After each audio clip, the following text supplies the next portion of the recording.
Bismillahirrahmanirrahim. Assalamualaikum warahmatullahi wabarakatuh. Selamat pagi anak-anak. Bagaimana kabar kalian? Sehat semua? Alhamdulillah. Anak-anak, hari ini Senin 9 November tahun 2020, kita akan belajar tema yang kelima, subtema yang pertama, pembelajaran yang pertama. Sebelum materi Pak Danang sampaikan, mari kita memohon kepada Allah Subhanahu wa taala agar diberikan kemudahan sehingga kalian mampu memahami apa yang Pak Danang sampaikan melalui video ini. Mari kita berdoa. Berdoa mulai. Selesai.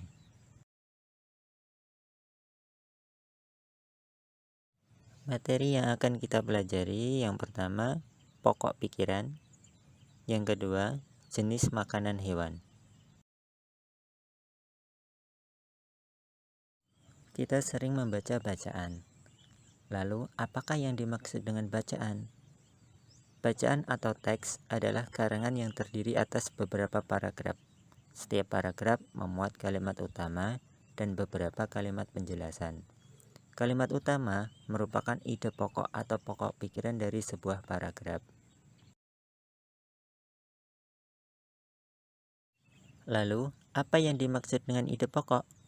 Ide pokok adalah masalah utama yang dibahas atau diungkapkan dalam sebuah bacaan atau teks.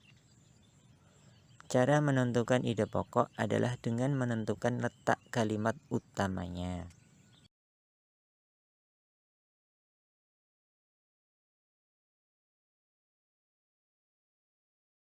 Letak kalimat utama bisa di awal paragraf, di akhir paragraf, dan bisa juga di awal dan di akhir paragraf. Paragraf deduktif adalah paragraf yang letak kalimat utamanya berada di awal paragraf.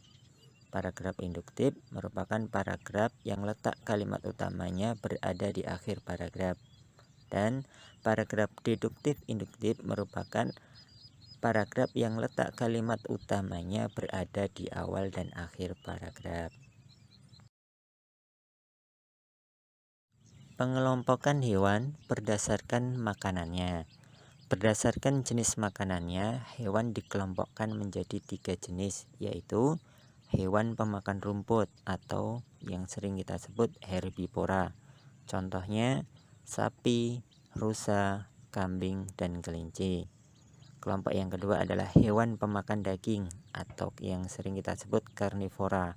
Contohnya singa, harimau, ular, dan elang. Kelompok yang ketiga adalah hewan pemakan rumput dan daging atau segalanya yang sering kita sebut dengan omnivora. Contohnya ayam, bebek. Ekosistem. Semua makhluk hidup memerlukan lingkungan tertentu untuk memenuhi kebutuhannya. Lingkungan adalah segala sesuatu yang berada di sekitar makhluk hidup. Sebuah lingkungan terdiri atas bagian yang hidup atau biotik dan bagian tak hidup atau abiotik. Bagian yang hidup di sebuah lingkungan terdiri atas tumbuhan, hewan, dan makhluk hidup lainnya.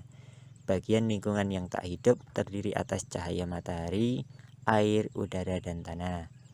Cahaya matahari dapat menghangatkan udara, air, dan tanah agar mencapai suhu yang sesuai kebutuhan hidup makhluk hidup. Cahaya matahari juga membantu tumbuhan membuat makanan. Air dan tanah merupakan bagian penting dari sebuah lingkungan. Air yang turun dalam bentuk hujan meresap ke dalam tanah. Air di dalam tanah ini akan dimanfaatkan oleh tumbuhan yang hidup di atasnya dan makhluk hidup kecil lainnya yang hidup di dalam tanah. Bagian hidup dan tak hidup di sebuah lingkungan saling berinteraksi dan saling bergantung satu sama lain.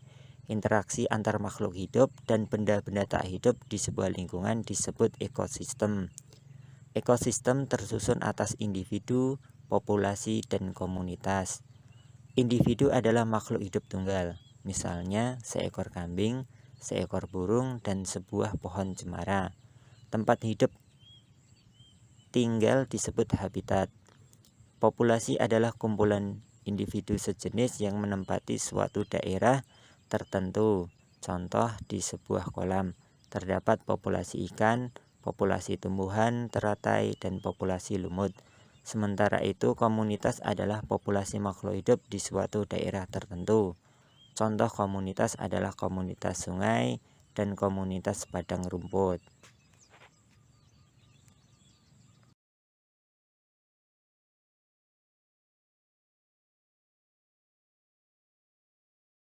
Tugas untuk kalian, tulislah ide pokok dari teks bacaan ekosistem yang telah dibacakan di depan. Yang kedua, buatlah clipping gambar hewan sesuai dengan jenis makanannya. Hasilnya dikirim via foto paling lambat hari Rabu 11 November 2020. Selamat mengerjakan. Alhamdulillah, materi sudah Pak Danang sampaikan. Semoga kalian dapat memahami apa yang Pak Danang sampaikan melalui video ini. Jangan lupa sholat tepat pada waktunya, tetap jaga kesehatan, dan tetap semangat untuk meraih cita-cita kalian. Kita tutup kegiatan pada hari ini. Wassalamualaikum warahmatullahi wabarakatuh.